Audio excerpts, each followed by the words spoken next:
Hola, ¿qué tal? Buenos días. El día de hoy, el video que voy a hacer se va a tratar de un tema no tanto legal, sino de un tema de moda, que en este caso son los sismos. Y digo tema de moda porque mucha gente se ha dedicado a comentar acerca de los sismos, hacer predicciones y una serie de cosas.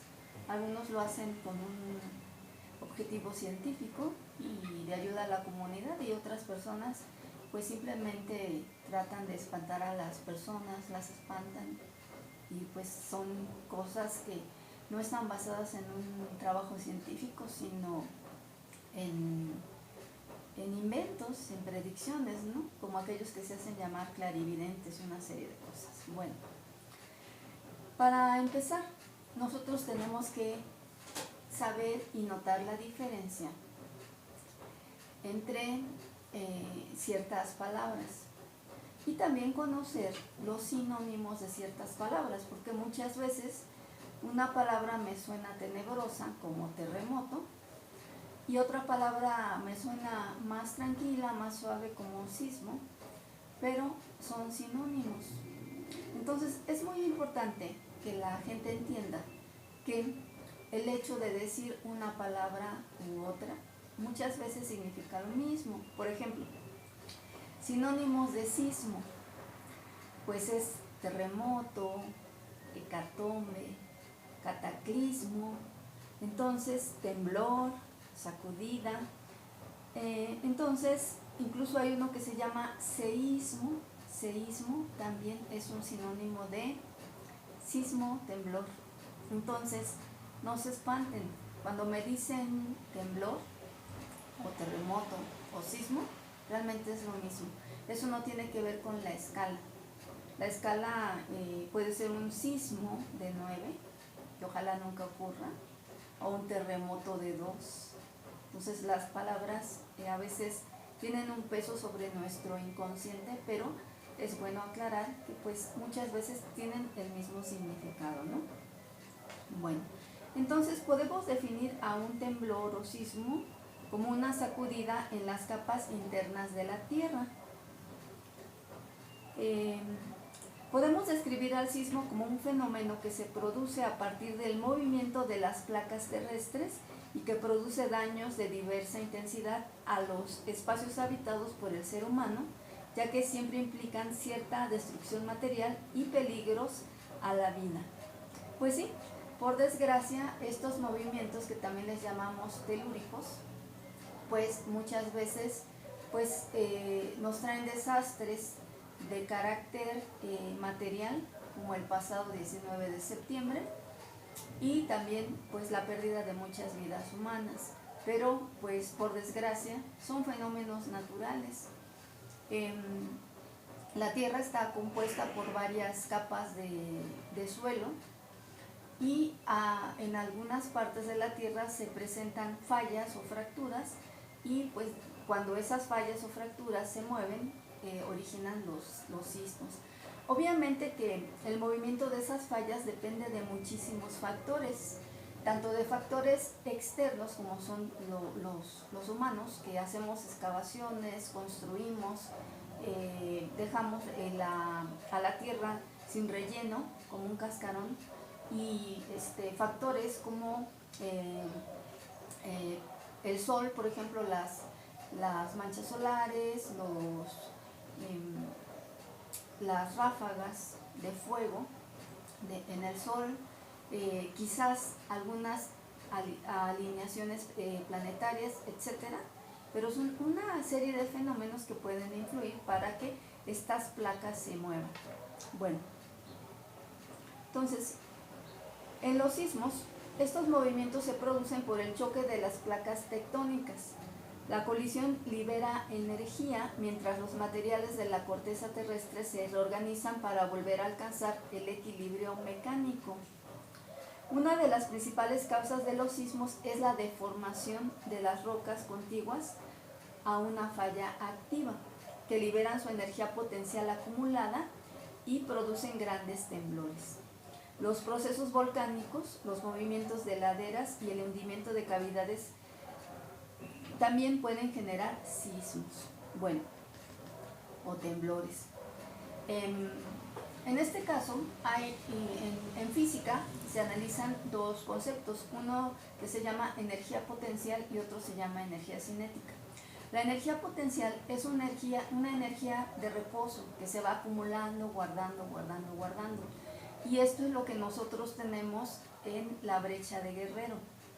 Hace muchísimo tiempo que en esa zona no ha habido movimiento de placas.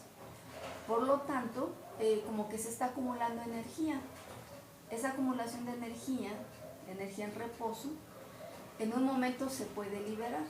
Entonces pasamos de la energía potencial, que es la guardada, la que se va acumulando, y eso se convierte en energía cinética. La energía cinética es energía de movimiento. Entonces, cuando toda esa energía se libere, se convierte en movimiento y va a haber un desplazamiento de placas. No sabemos a qué grado, pero entre más tiempo pase, pues obviamente la energía liberada va a ser mayor, la energía cinética va a ser mayor, entonces empiezan a caer, a deslizarse las placas y pues es cuando se producen los temblores. Bueno, a mí me interesa mucho definir, en este caso, si se pueden predecir los sismos o no, porque es un tema que anda corriendo de un lado a otro y pues conviene aclararlo, porque muchas veces utilizar las palabras adecuadas nos hace entender mejor las cosas. Predecir significa decir antes de. Entonces, el hecho de que yo pueda predecir un terremoto sería que yo pueda decir que un terremoto va a suceder antes de tal fecha, que tengan cuidado. Desde ese punto de vista, pues sí se podría decir que los sismos se pueden predecir, pero lo malo del asunto es que nuestra sociedad, nuestro pueblo, la palabra predicción la utiliza como algo mágico, ¿no? Algo como un augurio. Entonces, pues desde ese punto de vista y como nuestra sociedad maneja el vocabulario, pues no es correcto decir predecir, porque si observamos los sinónimos de predecir, sería profetizar, vaticinar, presagiar, adivinar, augurar.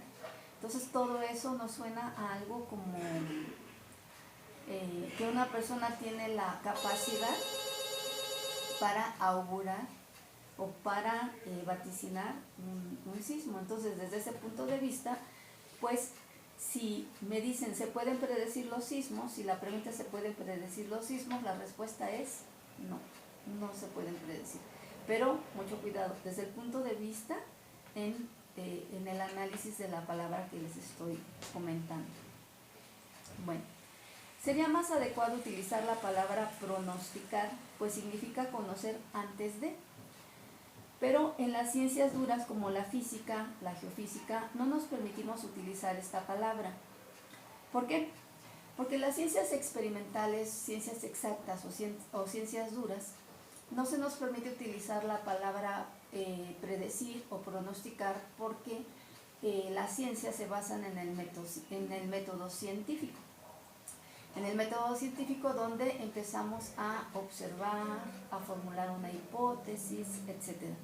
Entonces, pues, por lo tanto, podemos decir nosotros que los sismos se pueden observar y en base a esa observación los vamos analizando y derivado de ello se puede calcular la posibilidad de que estos ocurran bajo ciertas circunstancias y condiciones naturales y artificiales que ocurren en nuestro planeta. Entonces, nosotros podemos, como les dije, observar, analizar y derivado de ello, calcular la posibilidad de cuándo puede ocurrir un terremoto. En la ciencia tenemos métodos en donde hay ciertos márgenes de error hacia arriba y márgenes de error hacia abajo. ¿Qué quiero decir con esto?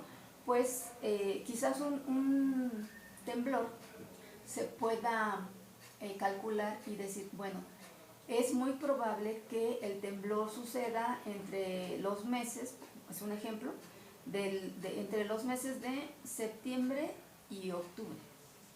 Ese septiembre y octubre tiene un rango en donde podría ser antes de septiembre o podría ser después de octubre, pero ese rango es de días, ¿no? Puede ser 5 días antes de septiembre o 5 días después de octubre.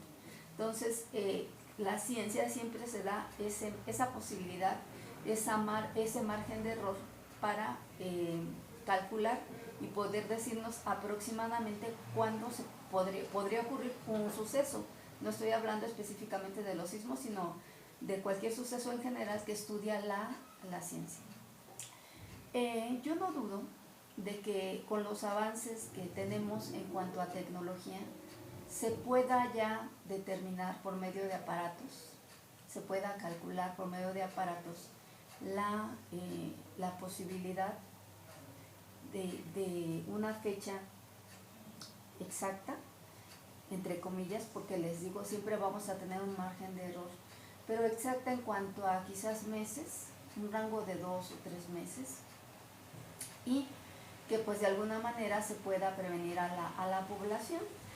¿Cómo la podemos prevenir? Pues simplemente que esté en constante atención a lo que siente, a los movimientos, a las alertas sísmicas que nos da el gobierno de la ciudad, porque muchas veces hay personas que escuchan la alerta sísmica y dicen, pues no va a pasar nada, entonces no se salen de sus casas. Yo les recomendaría que sí lo hagan, puesto que para eso tenemos esa tecnología al servicio de las personas, en este caso al servicio del ciudadano, porque nunca sabemos de qué intensidad va a ser el terremoto. Entonces pues es conveniente salirnos. Si es leve, qué bueno, pero qué tal si no. Otra de las cuestiones es que en el pasado 19 de septiembre, de donde se originó el sismo, no hay un sensor conectado a esa zona, a esa placa tectónica. Por lo tanto, por eso es que no sonó la alerta sísmica. Es muy importante hacer una diferencia, que lo hizo el Servicio Sismológico Nacional, entre la palabra alerta y alarma. La alerta es antes de que ocurra un suceso. Entonces, no sé de cuánto tiempo, porque a veces me dicen que son de 40 segundos, a veces de 15 segundos, de 20 segundos, pero el chiste de la alerta es que te avisa un poquito antes de que suceda el sismo. Con 20 segundos podemos salvar muchas vidas. Entonces, la alerta es cuando las bocinas nos dicen alerta sísmica, y eso significa que dentro de unos segundos se va a mover la tierra. Pero el pasado 19 de septiembre no hubo una alerta sísmica, lo que hubo fue una alarma.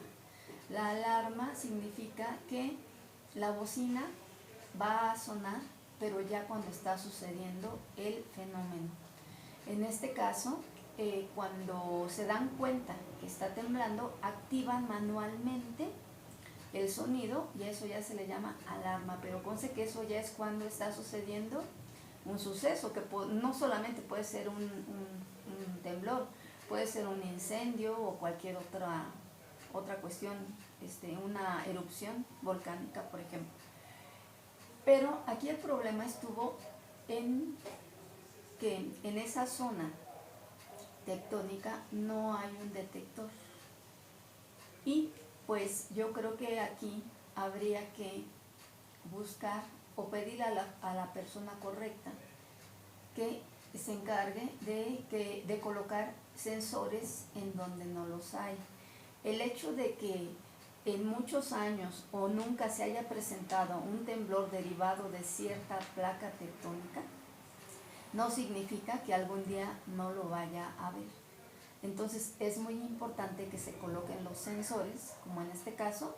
Yo me imagino que a pesar de que tuvimos un temblor muy desagradable, muy fuerte, en donde se perdieron vidas humanas, todavía no hay un sensor conectado a esa zona. Gran error, grave error, porque si ya tuvimos un movimiento, entonces seguramente futuramente vamos a tener otros y seguimos sin un sistema de alerta para esa zona. Lo mismo para cualquier falla que se encuentre dentro de nuestra República Mexicana, aunque nunca se hayan derivado de ahí algún movimiento, necesitamos tener conectados sensores, precisamente para prevenir, para salvar vidas. Esto es muy importante. Bueno, seguimos con esto. Se puede calcular la posibilidad del evento siempre con un margen de error, como yo se los comento. De acuerdo a lo anterior, la pregunta correcta sería, ¿se puede calcular un próximo evento sísmico? Y la respuesta claramente es afirmativa. Sí, sí se pueden calcular. Calcular, sí. Les comento que el lenguaje muchas veces es importante porque no es lo mismo predecir, vaticinar, profetizar, a analizar, observar, calcular. Y pues sí se puede hacer, los científicos lo hacen. Bueno, más adelante comentaré, por desgracia, desde épocas muy lejanas, el gobierno a los científicos siempre los ha mantenido callados, ¿no? En el sentido de que como los científicos generalmente no tienen un presupuesto, dinero para hacer sus propios experimentos, siempre dependen del gobierno. Al depender del gobierno, muchas veces el gobierno les dice qué decir y qué no decir. Entonces ese es un grave problema porque en muchas ocasiones, aunque los científicos sepan que van a suceder ciertos fenómenos, se quedan callados. Se quedan callados porque de otra manera pues pueden ser sancionados con el gobierno. Esa sanción puede ser desde que ya no le den recursos económicos para su investigación, como destituirlos de su puesto o incluso cosas mayores. Bueno, ahora México. México está conformado por varias placas tectónicas. ¿Cuáles son? Por ejemplo, la de Norteamérica, la del Pacífico, la de la Ribera y la de Cocos. Por ejemplo, la placa tectónica del Pacífico no nos preocupa tanto.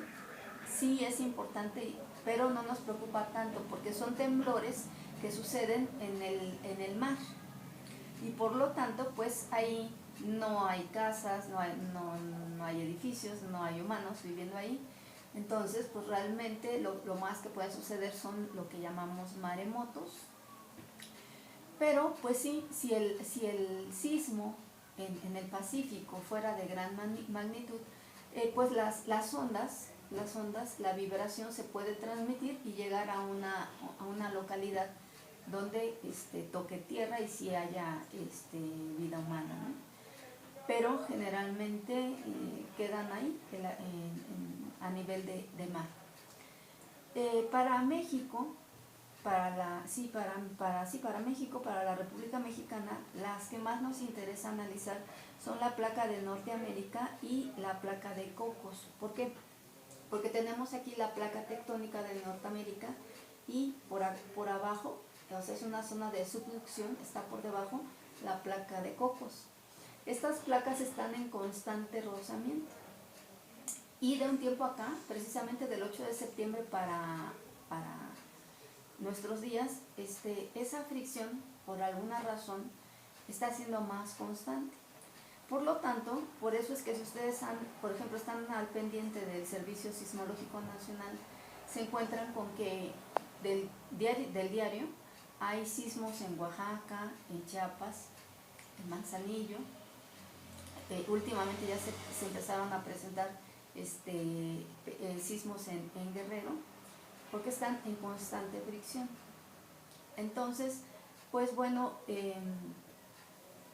lo malo del asunto de esto es que, pues bueno, de alguna manera es una energía que se está liberando constantemente, pero eso no nos garantiza nada, porque antiguamente teníamos la creencia de que si se estaba liberando la energía de poquito en poquito, pues en algún momento que se presentara un terremoto más fuerte, pues no iba a ser de gran intensidad porque ya se había liberado de antemano cierta cantidad de energía.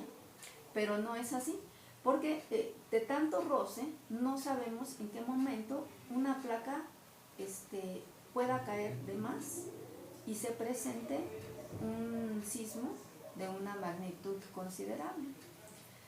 Pero lo que sí es un hecho es que en la brecha de Guerrero, sí ya tiene muchísimos años que no hay ningún tipo de movimiento, y eso es más preocupante, porque el día que lo haya, es indudable que pues nos va a tocar un temblor de una magnitud fuerte. Fuerte puede ser 7, pero eso también nos da el margen científico de que podría ser mayor o menor. Por ejemplo, un científico me puede decir, bueno, pues un sismo proveniente de la brecha de Guerrero podría ser de un 7.4, 7.5, pero recuerden que siempre hay un margen hacia arriba y un margen hacia abajo. Entonces, pues realmente no sabemos de qué intensidad. Lo que sí sabemos es que hay un mínimo